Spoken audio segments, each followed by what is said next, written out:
सलामकुम बच्चों, कैसे हैं आप लोग? मोस्ट प्रॉब्ली आप लोगों ने प्रीव्यू पे देखा नहीं होगा मुझे, लेकिन मैं आप लोगों को इंशाल्लाह बायोलॉजी बताऊंगा। पीछे से आपको नजर भी आ रहा होगा। देखो भाई, पहली पहली बात मैं बता दूं, मेरी क्लास का सबसे पहले तरीकाकार ये है कि मैं अपनी क्लास में डिस्कशंस करके चलता हूं। तो मुझे जो है आप लोगों के रिस्पॉन्सेज चाहिए होते हैं फौरन फौरन। ठीक है ना? तो उसमें कोई अगर सो गया तो एक अलग बात है, लेकिन आपने चिल होके, रिलैक्स होके, डिस्कशन करके काम को पढ़ना है, क्योंकि ये जरूरी है आपके लिए बहुत ना। ठीक है? अच्छा, मैं आप लोगों को बायोलॉजी पढ़ाने वाला हूं। बायोलॉजी पढ़ाने से पहले क्लास के कुछ उसूल बता दूंगा।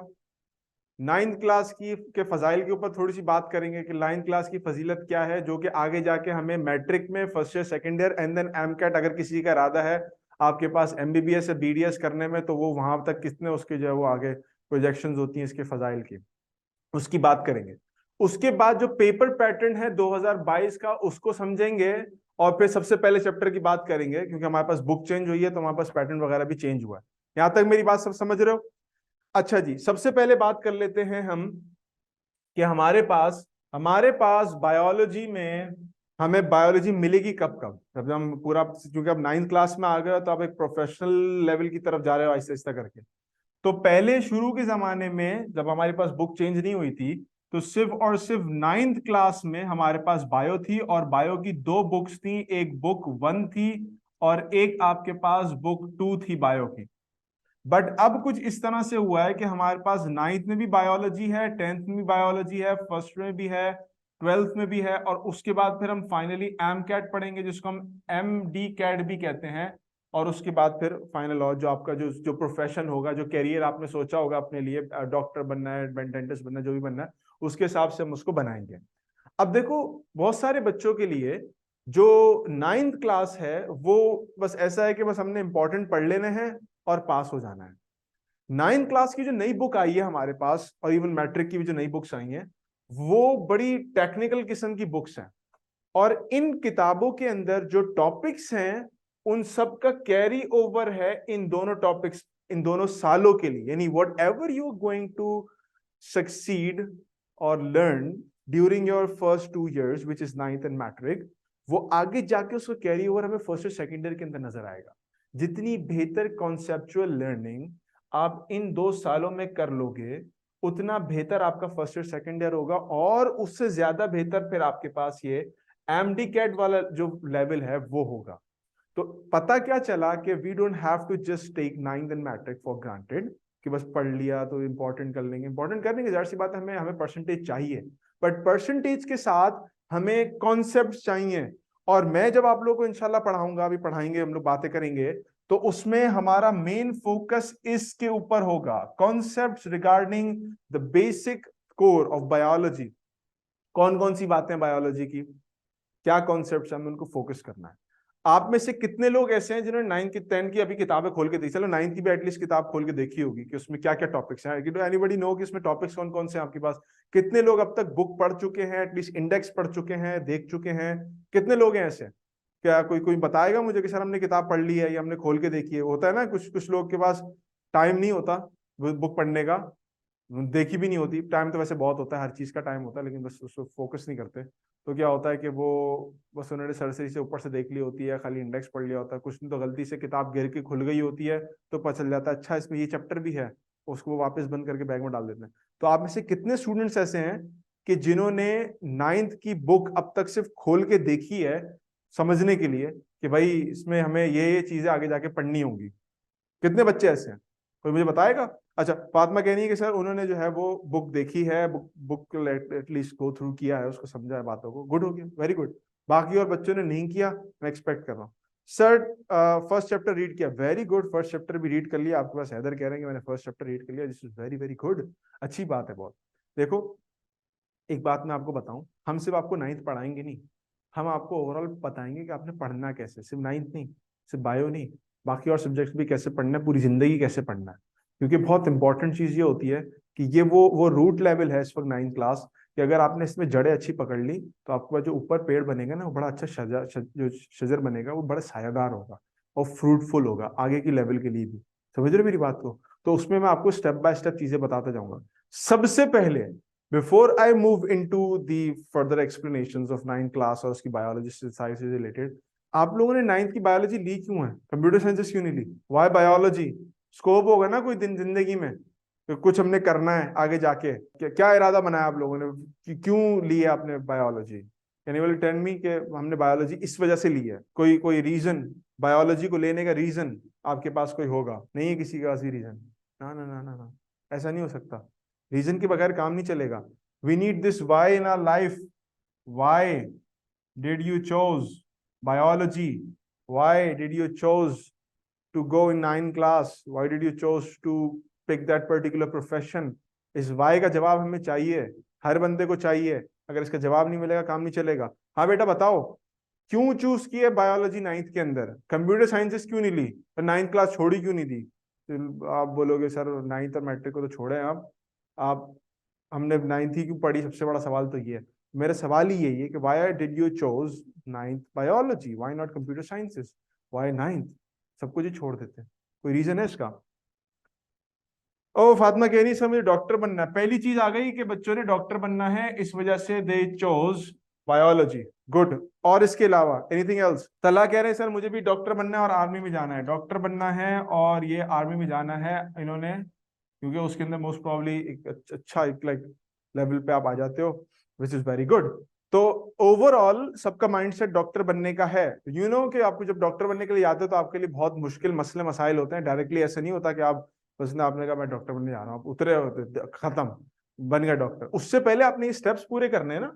9th पास करनी है, 10th पास करनी है, 11th करनी है, 12th करनी है, then MCAT and MDCAT जो आपको कवर करोगे। उसके बाद फिर आप जैसे 5 साल के लिए उतरोगे उस फील्ड के अंदर और फिर उस पर चलते जाओगे, प्रोग्रेस करते जाओगे। वहां बड़ा रोना धोना मसले मसाइल ये सारी चीजें होती हैं।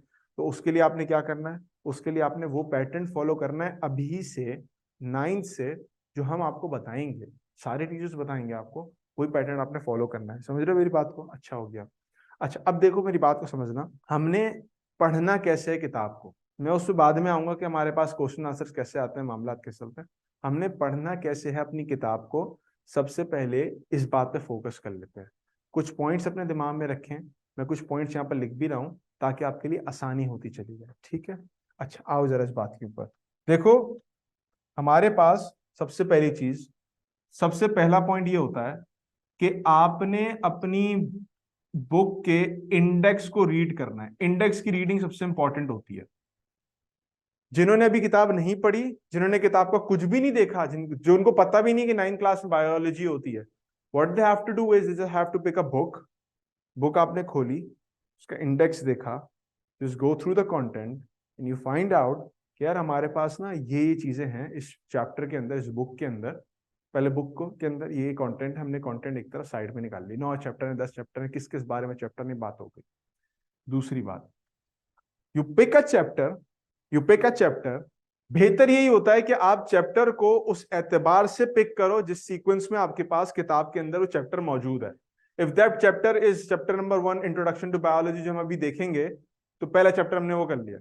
उसके बाद you move on to the next chapter which is like problem solving and things like that. उसके बाद तीसरा चैप्टर, उसको चल। तो स्टेप वाइज चैप्टर आपने एक पिक किया, आपने उस चैप्टर को देखा। देखना है कैसे चैप्टर को, वो बड़ी इंपॉर्टेंट चीज है, वो भी मैं बता देता हूं। Point number 3 is you just go through that chapter. Skimming जिसको हम कहते हैं ना, एक वर्ड यूज करते हैं हम वर्ड यूज करते हैं skimming. What is skimming? You open that book और आप उसके उसमें उसमें ऐसी पेजेस टर्न कर रहे हो, तस्वीरें देख रहे हो, लाइंस देख रहे हो, पैराग्राफ्स देख रहे हो। You don't read it, you just scheme it, you just go through it. Go through करना है आपने, मैं यहाँ पर लिख भी देता हूँ। You just go through that book chapter. सिर्फ पढ़ते जाना है, देखते जाना है, पढ़ते जाना है, देखते जाना है, पढ़ते जाना है, पेजेस पलटते जाना है आपको। चौथी चीज, बोल्ड लेटर्स या बोल्ड स्टेटमेंट्स। किताब को जब आप खोलेंगे तो उस बुक के अंदर जगह जगह पे बोल्ड हुए हुए कुछ वर्ड्स होंगे, कुछ स्टेटमेंट्स लाइंस होंगी जो बोल्ड हुई हुई होंगी, थोड़ी सा डार्क नंबर से लिखी हुई होंगी, थोड़ी मोटे फॉन्ट से लिखी हुई होंगी। उस पे आपने फोकस करना है, उस पे आपने फोकस करना है। समझ रहे हो मेरी बात को? जो बोल्ड लेटर्स हैं, जो स्टेटमेंट्स हैं, जो हार्ड फॉन्ट से लिखी हुई हैं, you have to look into it. उसको देखने के बाद देखो, अभी तक आपने चैप्टर पढ़ना शुरू नहीं किया, मैंने ये आपसे नहीं बोला कि चैप्टर पढ़ना शुरू कर दो डायरेक्टली। बोल्ड वर्ड्स देखना है। पॉइंट नंबर 5, आपके पास जो एक्सरसाइज है या वो जो क्वेश्चन आंसर्स हैं आपने उस पे फोकस करना है। यानी you open that book, index देखा, चैप्टर्स एक पिक किया, गो थ्रू किया, चैप्टर में से रीडिंग नहीं करनी है, चैप्टर्स में लेंथ देखनी, चैप्टर की तस्वीरें देखनी है, बोल्ड लेटर्स पढ़ने क्या क्या लिखे हैं उस चैप्टर में। उसके बाद चैप्टर का सबसे आखिरी पोर्शन जिसमें एक्सरसाइज होती है, क्वेश्चन आंसर्स होते हैं, एमसीक्यूज होते हैं, फिल इन द ब्लैंक्स होते हैं, कुछ लाइक रीजनिंग क्वेश्चन होता है, वो आपने देखना है। देख लिया। अब छठा पार्ट है, सिक्स पार्ट है आपके पास चैप्टर की रीडिंग। चैप्टर को रीड करना है आपने सुकून से बैठ के। ये 6 पार्ट्स होंगे तो आपको याद करने में, चीजों को पढ़ने में आसानी होगी। अब आप में से शायद कोई बोले सर ये इतनी लंबी तफसील आपने क्यों की, हम तो किताब खोलेंगे पढ़ना शुरू कर देंगे। उसकी मैं एक एक वजह बताते जाता हूं आपको। इस चीज को, इस मेथड को अपनी जिंदगी का हिस्सा बना लें। ये आप 9th में, मैट्रिक में, फर्स्ट ईयर में, सेकेंड ईयर में, इंशाल्लाह जब सबके सब डॉक्टर बनेंगे तो उस वक्त भी जब आपको 5 साल का पूरा टेन्योर है, उसमें भी आप जो किताब पढ़ोगे, जिस अंदाज की किताब पढ़ोगे, उसमें सेम मेथड यूज करो, इंशाल्लाह आपको समझने में, काम को पढ़ने में बहुत बहुत आसानी होगी। ठीक हो गया। अब जरा समझना वजह को। इंडेक्स रीड क्यों करते हैं? ताकि आपको चैप्टर का, पूरी किताब का कंटेंट समझ में आए कि इस बुक के अंदर हम जो चीजें पढ़ने लगे हैं उसके, वो उसमें क्या क्या चीजें पढ़ेंगे। You make up your mind very in the beginning कि इसमें क्या क्या मामला होने वाला है। देखो जब भी कभी आप किसी रेस्टोरेंट में जाते हो, you never order something once you sit on the table. आप पहले मेन्यू मंगवाते हो, मेन्यू को देखते हो, मेन्यू सबसे पहले देखते हो अच्छा डिजर्ट है, ये है, फलाना है, सबसे पहले हेडिंग्स देखते हो ना उसकी। उसके बाद आप कहते हो अच्छा, फिर प्राइस देखते हो, फिर ये देखते हो मूड क्या हो रहा है। अभी तो एक पिछले हफ्ते भी हमने स्टेक खाया था, इस बार भी नॉट गोना ट्राई स्टेक, हम लोग जो है ना वो अल्फ्रेडो पास्ता खाएंगे, इस तरह की कोई भी चीज।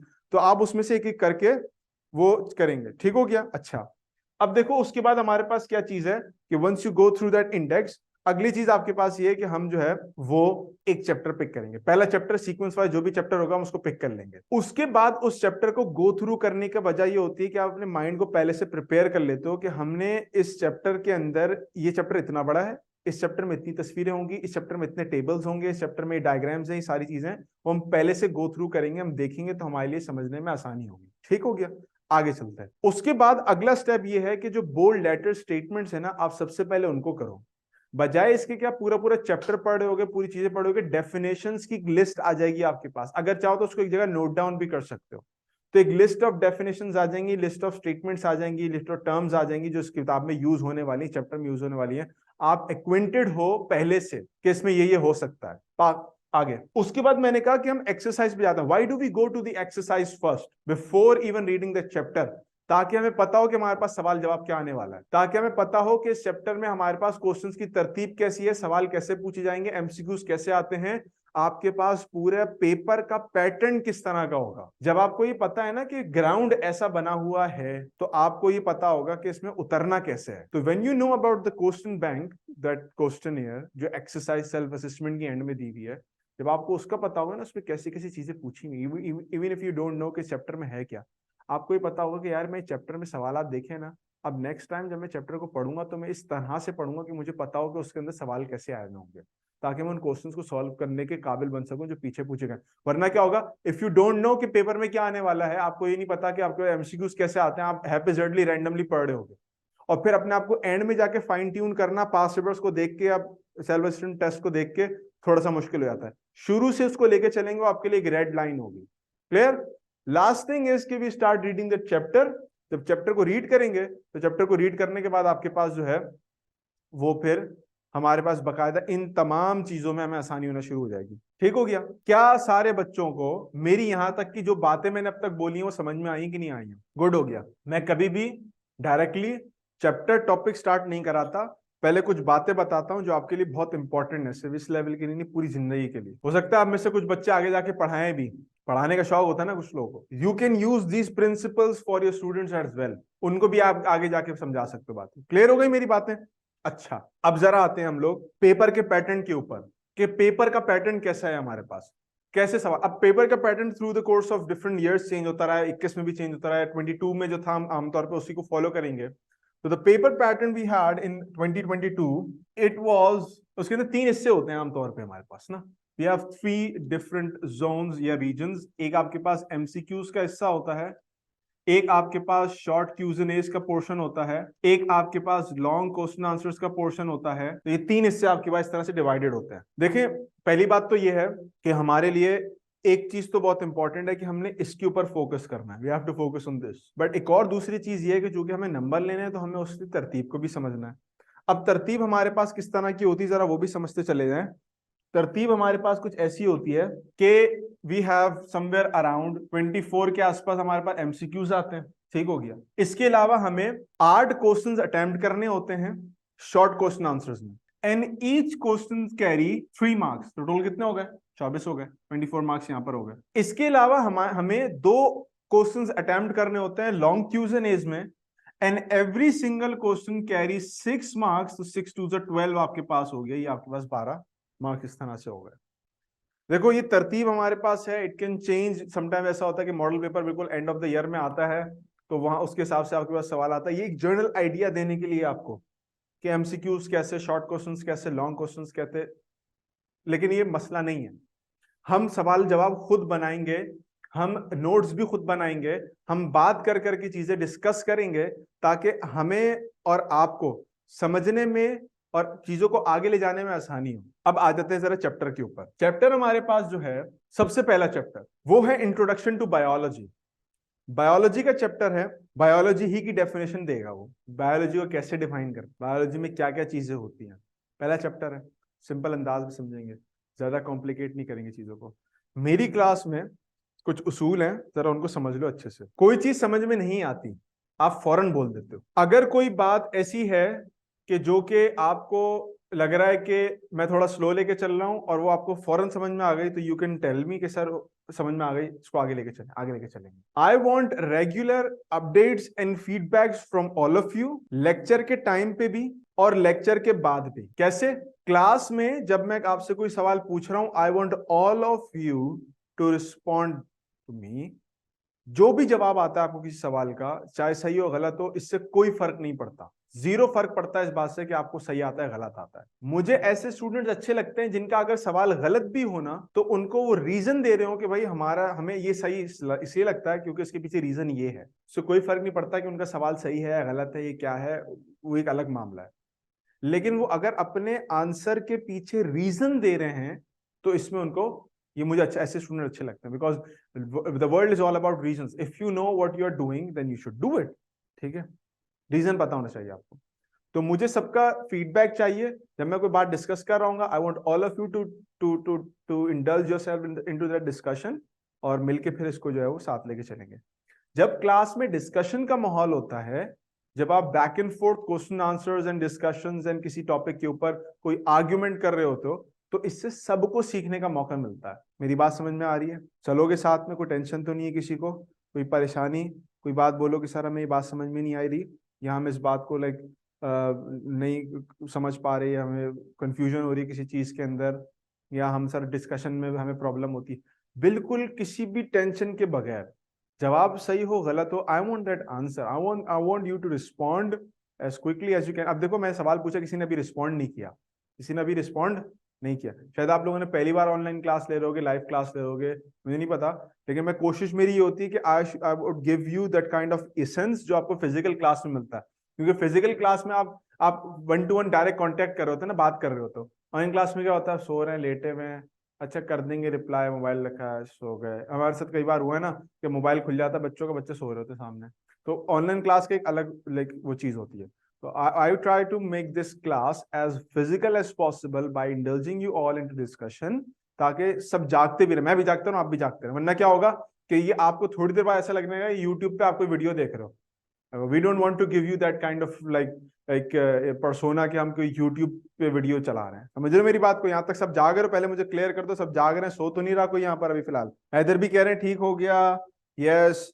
फातिमा कह रही है सर ठीक है, यस, बेहतरीन हो गया, ठीक है, सब यही है, सब जाग रहे हैं, गुड हो गया, गुड हो गया, रिस्पॉन्ड करते रहा करो भाई। अच्छा, सबसे पहली चीज तो ये कि बायोलॉजी की बात कर लेते हैं। Before we step into biology, हमारे पास सबसे पहले, जब भी मैं कोई चैप्टर पढ़ाऊंगा आप लोगों को, उसका बेसिक इंडेक्स प्रोवाइड करूंगा, उसका content, list of contents provide करूंगा कि हमारे पास इस चैप्टर में कौन कौन से टॉपिक्स हैं, हम इसको कैसे लेके चलेंगे, इसमें क्या बातें करेंगे, और इनमें इंपॉर्टेंट चीजें क्या क्या होंगी और आप इनके बारे में क्या जानते हैं क्या नहीं जानते। ठीक है, बेसिक 4 टॉपिक्स हैं इस चैप्टर के। पहला टॉपिक इंट्रोडक्शन, दूसरा इस्लाम एंड बायोलॉजी, तीसरा लेवल ऑफ ऑर्गेनाइजेशन एंड चौथा आपके पास ब्रीफ डिस्क्रिप्शन ऑफ ऑर्गेनिजम्स। जो पहला टॉपिक है उसमें मेजर लाइफ प्रोसेस की बातें करेंगे, किसी चीज को लिविंग कहते कैसे हैं, बायोलॉजी क्या होती है, बायोलॉजी की कितनी ब्रांचेस हैं, सब ब्रांचेस कितनी हैं, दूसरों के साथ जो आपके कह लो एक तरीके से जो कपल्ड ब्रांचेस है ना, एक बायोलॉजी किसी और दूसरी ब्रांच मिलके एक कपल्ड ब्रांच बना लेती है, वो कितनी है, कैरियर कितने हैं, कैरियर क्या क्या ले सकते हैं आप बायोलॉजी में। आप सबको तो डॉक्टर बनना है, लेकिन इसके अलावा भी अगर कोई कुछ बनना चाहे तो उसके लिए फील्ड्स और भी खुली हुई हैं, तो that person can like go for that particular field, अगर उसको मेडिकल में नहीं जाना या उसको डॉक्टर बीडीएस नहीं करना। अभी से अपना स्कोप बनाना, ये ना करना कि हमने मैट्रिक के बाद फर्स्ट ईयर सेकंड ईयर के बाद देखेंगे, ना ना ना ना ना। पढ़ने वाले बच्चे अभी से अपना स्कोप बनाते हैं कि हमें अगर डॉक्टर बनना है तो फिर डॉक्टर बनने वाली मेंटेलिटी होती है उसकी। वो ये नहीं होता कि वो बिल्कुल जब वो गया गुजरा बच्चा होगा, पढ़ाई वढ़ाई में बिल्कुल जीरो, आईक्यू भी नहीं, पढ़ने का दिल भी नहीं कर रहा और ख्वाब है कि मैं डॉक्टर बनूंगा, ऐसे नहीं। अगर ऐसा है भी ना तो मेहनत करेगा वो। देखो एक बात हमेशा याद रखना, टैलेंटेड बंदा जो होता है ना, जिसके अंदर पहले से गॉड गिफ्टेड सलाहियतें होती हैं कि वो किसी लाइक चीज में एक्सेल कर सकता है आगे, वो वो काम कर सकता है जो कि दूसरे नहीं कर सकते, टैलेंटेड बच्चा। लेकिन जो जीनियस बच्चा होता है ना, वो होता है कि जो कि ऐसी चीजें देखता है, ऐसी चीजें ढूंढता है, ऐसी चीजें उसको मिल जाती हैं जो किसी और को नहीं मिल सकती।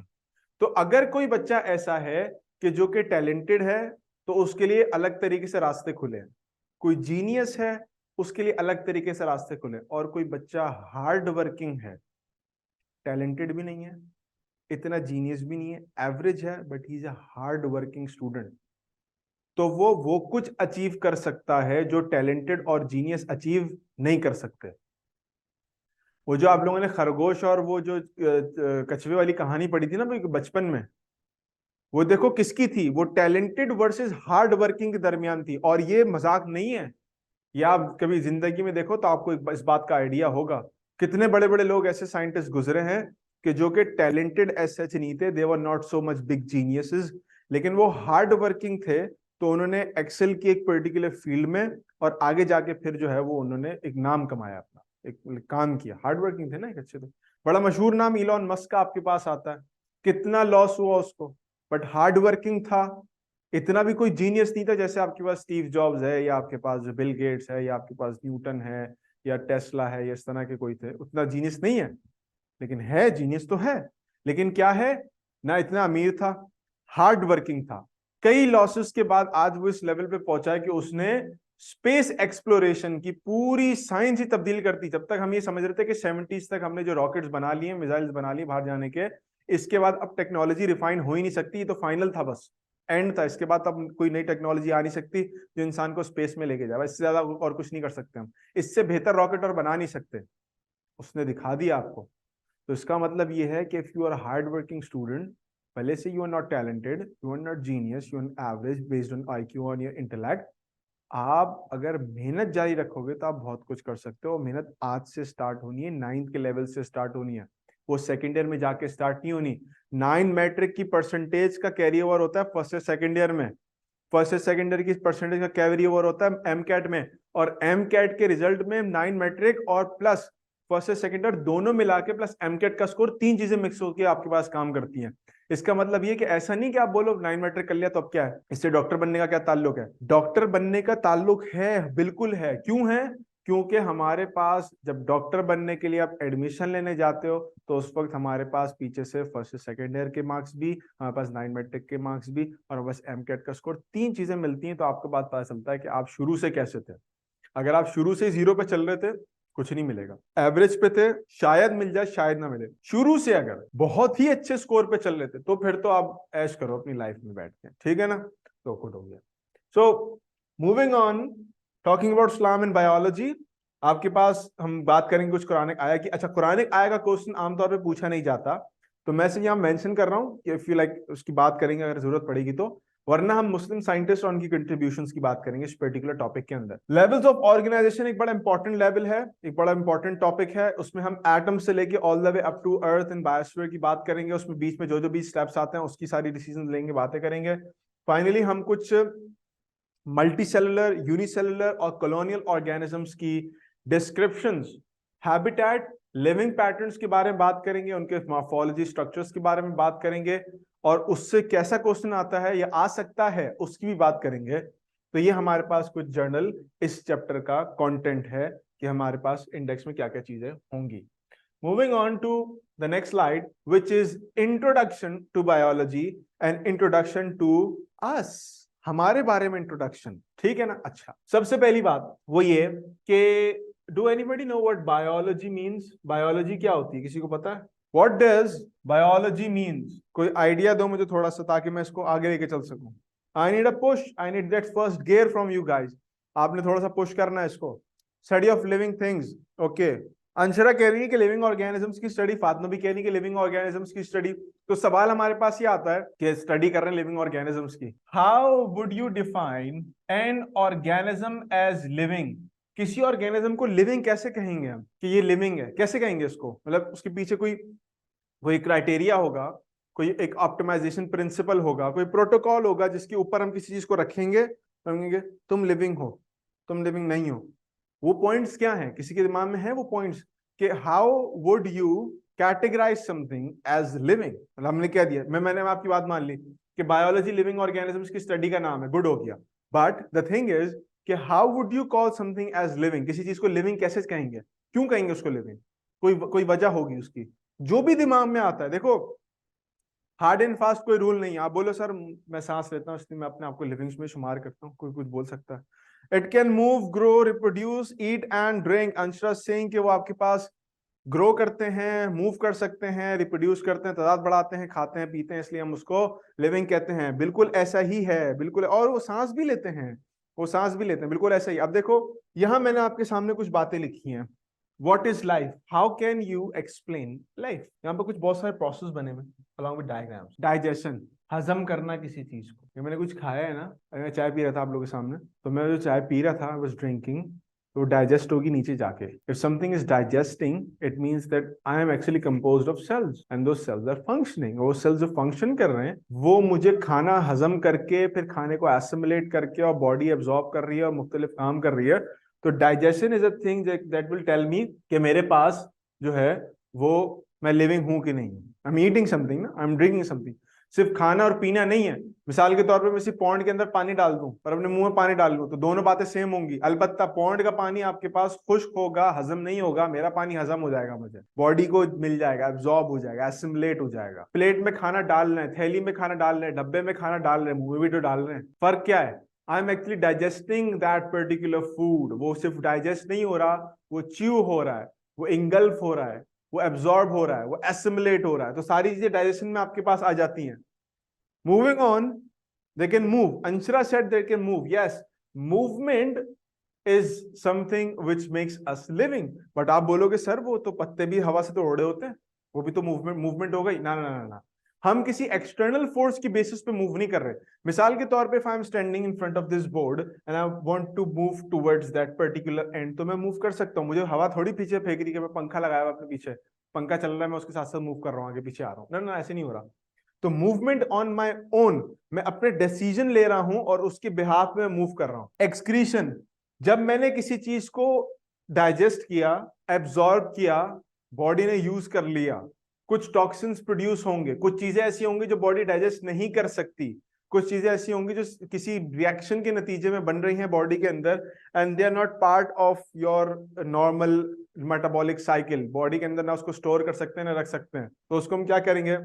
एक्सक्रीट कर देंगे। एक्सक्रीट का मतलब होता है किसी चीज को बॉडी से बाहर एक्सपेल कर देना, एक्सपेल, निकाल देना बॉडी से बाहर। हमारे पास undigested food, nitrogenous waste like urea, uric acid, सारी चीजें ये एक्सक्रीशन के की हेडिंग के अंडर आती है, वहां से एक्सक्रीट हो जाती है। Moving on to respiration. Respiration की तफसील पे भी जाएंगे इंशाल्लाह हम लोग। मैट्रिक में पहला ही चैप्टर है आपके पास रेस्पिरेशन, ब्रीदिंग, गैस एक्सचेंज से रिलेटेड। एक तो रेस्पिरेशन हमारे पास ये होती है कि हम फूड की ब्रेक डाउन करते हैं, और एक रेस्पिरेशन सांस लेना। तो फिलहाल हम सांस ब्रीदिंग के मामले में इसको समझ लेते हैं कि ब्रीदिंग जो है, ब्रीदिंग, ये ब्रीदिंग का अमल जो है, सांस लेना, बॉडी में ऑक्सीजन प्रोवाइड करना, अंदर जो टॉक्सिक आपके पास CO2 बनी है उसको बाहर लेके आना, ऑल ऑफ दिस रिप्रेजेंट्स कि यू आर लिविंग। इसके अलावा ग्रोथ, अंशरा ने भी जिक्र किया अभी ग्रोथ का, ग्रोथ आपके पास हो रही है। यानी हम सब छोटे बच्चे थे ना, जैसे क्यूट से ऐसे ग्रो करते करते इतने बड़े हो गए, तो ये जो ग्रोथ हमारे पास हो रही है, सेल्स की डिवीजन की वजह से हो रही है, बोन्स एलोंगेट हो रही है, ऑर्गन्स बन रहे हैं, सारी चीजें आपके पास जो है, they are considered as a part of your living system, that they are the thing that make you alive। अगर ये ना हो तो आप जिंदा ना कहलाए जाएं। Moving on to metabolism. Metabolism क्या है? What is metabolism? ये मेटाबॉलिज्म जिसको हम कहते हैं मेटाबॉलिज्म, ये क्या है? कोई मुझे बता सकता है इसके बारे में? ये मेटाबॉलिज्म क्या होता है? Can anyone tell me about metabolism? कोई एक आइडिया, जर्नल आइडिया कि सर ये होता है मेटाबॉलिज्म। हमें इतना पता है मेटाबॉलिज्म के बारे में, इससे ज्यादा नहीं पता। क्या कोई मुझे बता सकता है इसके बारे में? मैं पूछ रहा था मेटाबॉलिज्म से related, do anyone know anything about metabolism? हाँ या नहीं में जवाब दो। बोले सर हमें नहीं पता। बोले सर हमें पता है, हम बताना नहीं चाह रहे, या हमें पता है तो हम डेफिनेशन बता देते हैं। Just don't stay quiet. मुझे पता है तुम लोग अपनी क्लास में खामोश नहीं बैठते होगे, तो आजकल के बच्चे हैं ये तो खामोश थोड़ी बैठते हैं, बच्चे खामोश बैठे अच्छे भी नहीं लगते। हाँ तो ये अच्छी बात है। तरा ने कहती है सर हमें नहीं अभी आइडिया नहीं, आइडिया कोई बात नहीं, एटलीस्ट कोई रिस्पॉन्स आता है, लगता है कि भाई कोई लिविंग ऑर्गेनिज्म से बात हो रही है। इवन ऑल्दो मैं सारा कैमरा और ये कंप्यूटर और स्क्रीन से बात कर रहा हूँ, लेकिन है तो मुखातिब मेरे पास ही है। सर नहीं पता, ठीक हो गया। देखो ये है चीज, this is what makes you living, you are responding. आप सुन रहे हो ना मेरी बात को, तो आप डिसीजन लेके बोल लो कि हाँ भाई हमें नहीं पता, ये अच्छी बात है। तो अब मुझे पता है कि भाई मैं जो हूं ना वो बात कर रहा हूँ किसी लिविंग ऑर्गेनिज्म से। Now let's talk about metabolism. मैंने कोई चीज खाई, मिसाल के तौर पर प्रोटीन खाए, ओहो प्रोटीन खाए, ठीक है ना, मैंने प्रोटीन खाए, मैंने प्रोटीन डाइजेस्ट किए, प्रोटीन मेरी बॉडी में गए, और प्रोटीन बॉडी में जाने के बाद उन्होंने मेरी बॉडी को ग्रो करवाया, मसल्स ग्रो कर गए और ये वो स्ट्रांग हो गया ना बंदा। पहले क्या था, यूं पतला दुबला सा था, ऐसे यूं खत्म। प्रोटीन इनटेक की, अच्छा खासी खाना खाया, सप्लीमेंट्स वगैरह लिए, एंड देन स्ट्रांग बन गए। ये जो ग्रोथ हो रही है ना आपकी, ये जो ग्रोथ हो रही है based on your muscles, your overall body organs, इसको कहते हैं एनाबॉलिज्म। एनाबॉलिज्म होता है कि छोटी छोटी चीजों को मिला के एक बड़ी चीज बना देना। मैंने प्रोटीन खाया, प्रोटीन टूट गया जाके बॉडी में छोटे छोटे पार्ट्स में, वो छोटे पार्ट्स मिल गए और मिलके जाके मेरे मसल्स को बनाने की हेल्प की, and they just made me grow big and buff. तो वो जो छोटे छोटे पार्टिकल्स ने मिलके मुझे बड़ा कर दिया ना एकदम से, हो फुल पावरफुल, ये कहलाता है एनाबॉलिक रिएक्शन या एनाबॉलिज्म। एनाबॉलिज्म, एनाबॉलिक रिएक्शन वो रिएक्शन होता है जिसमें आपके पास एनर्जी लगती है रिएक्शन में, यानी आप में आपको इस रिएक्शन में एनर्जी लगानी पड़ती है। खाना बना रहे हैं ना, चूल्हा जलाना पड़ता है, एनर्जी देनी पड़ती है, तब जाके बिरयानी बनती है। क्या है, चावल हैं, मसाले हैं, ठीक है, वो बादियान के फूल और गरम मसाला और इतनी क्या क्या चीजें, और चिकन और बीफ जो भी, और आपने उनको मिलाया आपस में, चूल्हा जला, एनर्जी दी, पक गए। एनाबॉलिक रिएक्शन है कि नहीं है? आई बात समझ में? आगे चलो, एक और रिएक्शन होता है, उसको कहते हैं कैटाबॉलिक या कैटाबॉलिज्म। कैटाबॉलिज्म या कैटाबॉलिक रिएक्शन, ये क्या होता है? आपने शादी आने वाली है 2 हफ्ते के बाद, 1 महीने के बाद, 1 साल के बाद, किसी की कजन वजन की, आपने क्या किया? आपने कहा ओ हो मैंने अभी कपड़े सिलवाए थे वो 2 साल पहले, वो फिट नहीं आ रहा, मैं उसके अंदर ये नहीं आ रही। आप क्या करोगे? आप डाइटिंग पे जाओगे। डाइटिंग पे जा रहे हैं भाई, डाइटिंग पे, डाइटिंग पे जाने से क्या होगा? वजन कम हो जाएगा आपका, वजन कम हो गया, फैट आपने कम लेना शुरू कर दिए, आपने जिंगर रोक दिया, पिज्जा रोक दिया, सारी चीज रोक दी ना, आहिस्ता आहिस्ता ओ वजन कम हो गया, वजन कम हो गया, दुबले हो गए। क्या हुआ? बॉडी में जो बिल्डअप हुआ था ना सारा, जगह जगह फैट, चर्बी, ये वो, ये सारी टूट के छोटे छोटे पार्टिकल्स में बॉडी ने इस्तेमाल कर ली, खत्म हो गई कहानी। अगर किसी बड़े मटेरियल को छोटे मटेरियल्स में तोड़ दिया जाए, छोटे पार्टिकल्स में, पार्ट्स में तोड़ दिया जाए, इसको कहते हैं कैटाबॉलिक रिएक्शन। जब भी कभी कोई चीज टूटती है तो एनर्जी देती है अपने अंदर से। आप लोगों ने nuclear fission reaction most probably पढ़ा होगा, नहीं पढ़ा होगा, कि जब भी कभी आपके पास जो न्यूक्लियर बॉम्ब बनता है, उसमें क्या करते हैं? उसमें आपके पास पार्टिकल टूटते हैं तो एनर्जी निकलती है, ब्लास्ट होता है उसके नतीजे में ना। तो जब भी anything that breaks down, it releases energy. अगर किसी ने लाइक न्यूक्लियर फिजन फ्यूजन का प्रोसेस नहीं पढ़ा तो उसने ग्रेनेड को तो देखा होगा, जो बॉम्ब होता है ना, C4 काउंटर स्ट्राइक में खेलते हैं, ये ग्रेनेड ग्रेनेड ग्रेनेड में क्या करते हैं?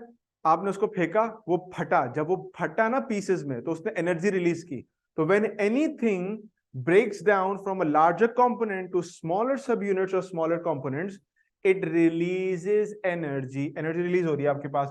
अब ये एनर्जी रिलीज हो रही है, तो अब देखो क्या कहानी बनी। छोटे छोटे पार्टिकल से एक बड़ा पार्टिकल बनना और इस रिएक्शन में एनर्जी का लगना, बड़े पार्टिकल से छोटे पार्टिकल्स का बनना और एनर्जी का रिलीज होना।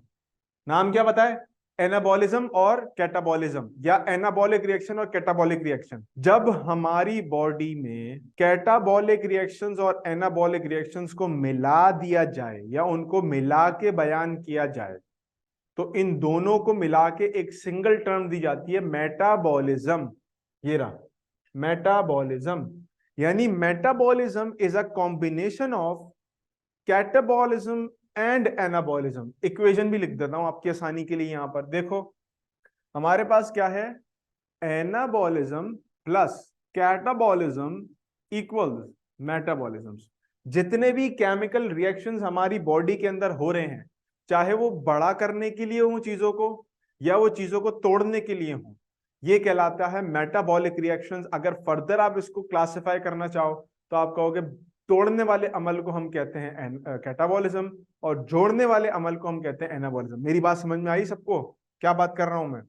क्या सबको ये टॉपिक बात समझ में आई कि what does metabolism means and how is metabolism related to anabolism and catabolism? Clear हो गई बात? ठीक हो गया।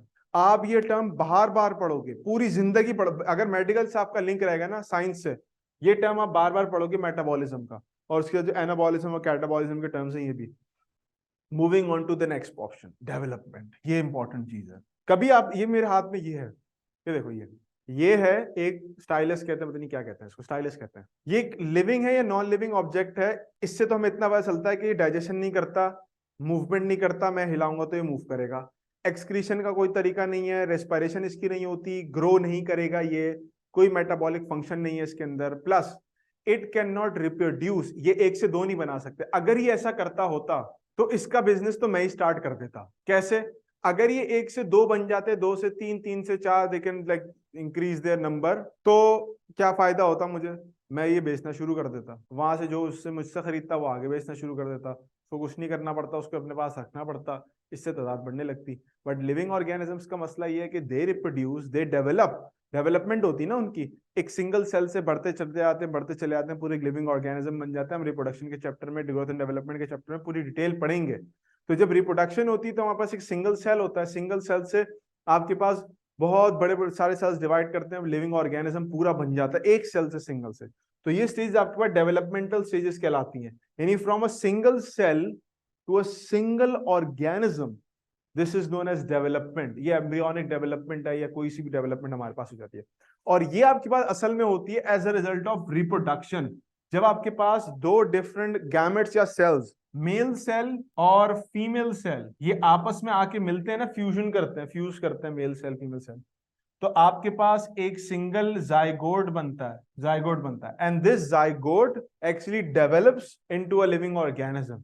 तो कभी भी स्टाइलस को आप रिप्रोड्यूस करते भी नहीं देखोगे, तादाद बढ़ते भी नहीं देखोगे, और ऐसा कभी भी नहीं देखोगे छोटा सा बन गया इसका, वो आहिस्ता आहिस्ता बढ़ते बढ़ते जो है ना वो डेवलपमेंटल स्टेज से गुजरा, प्लास्टिक बनी, प्लास्टिक के अंदर लोहा आया, लोहे के अंदर आपके पास उसकी पिन निकली, रबर बनी और सीट बनी। ऐसा कुछ नहीं होता, नथिंग लाइक दिस हैपेंस।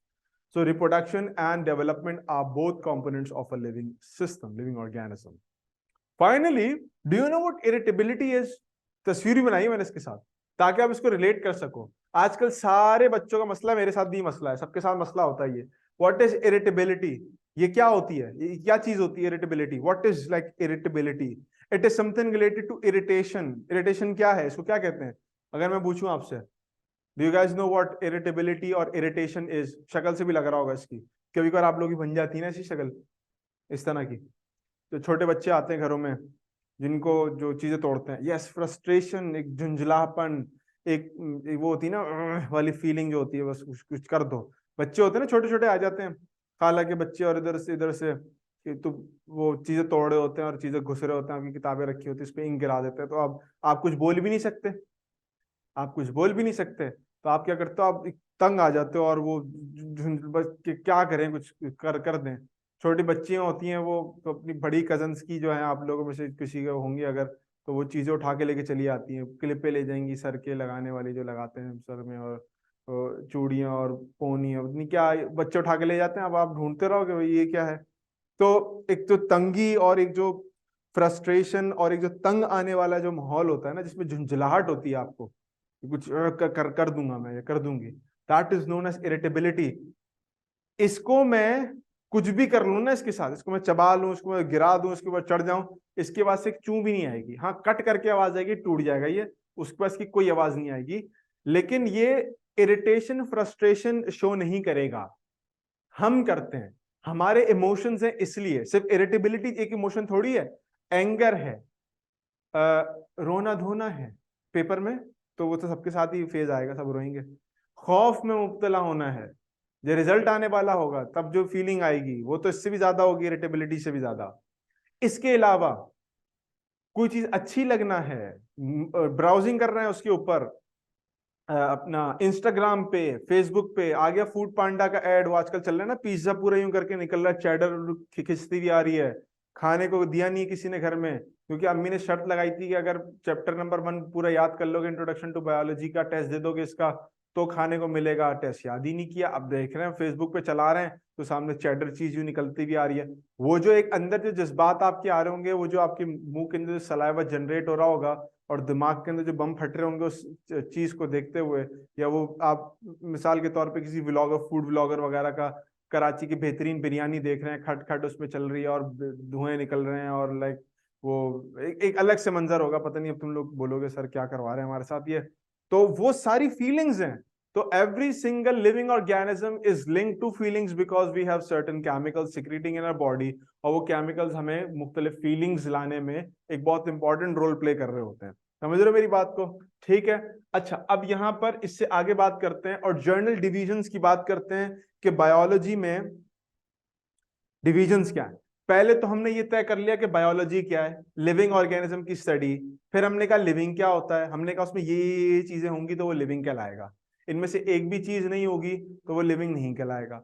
अब हम बात करेंगे कि बायोलॉजी की कितने ग्रुप्स या डिविजन्स होते हैं, जो मेजर कैटेगरीज हैं बायोलॉजी की वो कैसी हैं। अब देखो वक्त के साथ साथ इसके अंदर ना चेंज आता रहा है, इसके अंदर चेंज आता रहा है, बिकॉज अभी हम जब डेफिनेशन पे आएंगे ना तो मैं बताऊंगा कि चेंज क्यों आता है, चेंज क्यों आता है उसकी वजह।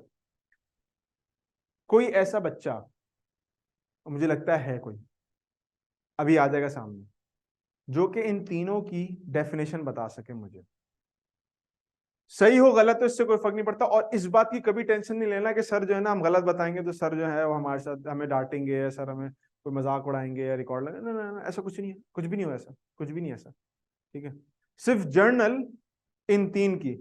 zoology is the study of animals, okay, animals की स्टडी है zoology, गुड हो गया, चलो एनिमल्स की स्टडी है, ठीक है। आगे बॉटनी क्या हो गया, तो zoology एनिमल्स की स्टडी है, बॉटनी प्लांट्स की स्टडी हो गई, बॉटनी हो गई प्लांट्स की स्टडी, बॉटनी हो गई प्लांट्स की study. And further what is microbiology, 2 words का मजमुआ है ये, micro means small and biology means life, bio means life ना। तो माइक्रोबायोलॉजी का मतलब है माइक्रो ऑर्गेनिज्म, छोटे ऑर्गेनिजम्स की स्टडी, हमने लिख दिया माइक्रो ऑर्गेनिजम्स। फिलहाल आपके कहने पे मैंने 3 नाम लिख दिए, 3 नामों के आगे, यानी 3 डिविजन्स, उनके आगे सिर्फ एक एक किस किस की स्टडी को क्या क्या कहते हैं। नेक्स्ट क्लास में, आज की क्लास में ये तक रोका हूं, नेक्स्ट क्लास में we are gonna find out what animals are, what plants are and what micro organisms are. हम नेक्स्ट क्लास में ये ढूंढेंगे, हम पता लगाएंगे। जब ये पता लगाएंगे तो हमें समझने में आसानी होगी कि आगे चैप्टर्स में जब हम प्लांट्स के बारे में पढ़ेंगे तो प्लांट्स हैं क्या, एनिमल्स के बारे में पढ़ेंगे तो एनिमल्स क्या हैं, माइक्रो ऑर्गेनिजम्स क्या होते हैं, किस कैटेगरी में कोई ऑर्गेनिज्म माइक्रो आता है। ठीक है, ये सारी चीजें हम नेक्स्ट क्लास में देखेंगे। आज की क्लास को यहीं तक रोक रहा हूं। आज की क्लास के बारे में एक जस्ट जर्नल फीडबैक, सही लगा, मजा आई क्लास में। अभी तो बहुत हल्के हल्के लेके चल रहे हैं, बातें ज्यादा कर रहे हैं ताकि आप लोगों जो थोड़ा सा ना मजा आए क्लास के अंदर, थोड़ा सा एक ब्रिज बनना शुरू हमारे दरमियान में भी आपके दरमियान में भी। तो यहाँ तक जितनी बातें हमने की समझ में आई, कोई टेंशन तो नहीं थी, कोई कंफ्यूजन, कोई परेशानी, कोई दिमाग में कोई चीज फंस गई बोलोगे नहीं है सर ये थोड़ा सा घेर हमारे लॉक हो गए थे, नहीं समझ में आ रहा था, कोई ऐसी बात, कोई कोई परेशानी की बात, फीडबैक देते जाओ, फिर क्लास को मैं वाइंड अप कर रहा हूँ। ठीक हो गया, कोई मसला तो नहीं है, सब सेट है, क्लियर हो गया? बस इसी तरह से आराम आराम से पढ़ेंगे, रिलैक्स होके, चिल होके। मेरी तरफ से गारंटी आप लोगों के लिए ये है कि अगर आप नाइन्थ क्लास को और मैट्रिक क्लास को, ये दोनों क्लासेस इंशाल्लाह मैं ही कंडक्ट कराऊंगा, अगर इन क्लासेस में मुझसे कॉन्सेप्ट समझ लेते हो तो इंशाल्लाह आप लोग फर्स्ट से सेकंड ईयर तक भी जो है ना वो इन कॉन्सेप्ट्स को थोड़ा सा आगे लेके जाओगे, एक्सेल करोगे, थोड़ी सी एडवांस टॉपिक चीजें ऐड होंगी फर्स्ट सेकंड ईयर में। उसके बाद एमकैट, और फिर अपना जो आपका ड्रीम है बिकमिंग अ डॉक्टर, मैं तो व्हाइट कलर पहना हुआ है ऐसी, आप लोग तो इंशाल्लाह व्हाइट वाला कोट पहनोगे ना उसकी जगह पे, तो व्हाइट वाला कोट और गर्दन में स्टेथोस्कोप वाला आपका जो जो ड्रीम है वो इंशाल्लाह पूरा होगा। बस साथ साथ पढ़ना, इंजॉय करके पढ़ना, चिल करके पढ़ना, कोई भी बात हो मुझसे शेयर करते रहना, तो कोशिश हमारी पूरी होगी कि आपको फैसिलिटेट करेंगे। आज की क्लास के लिए इतना ही। अस्सलाम वालेकुम।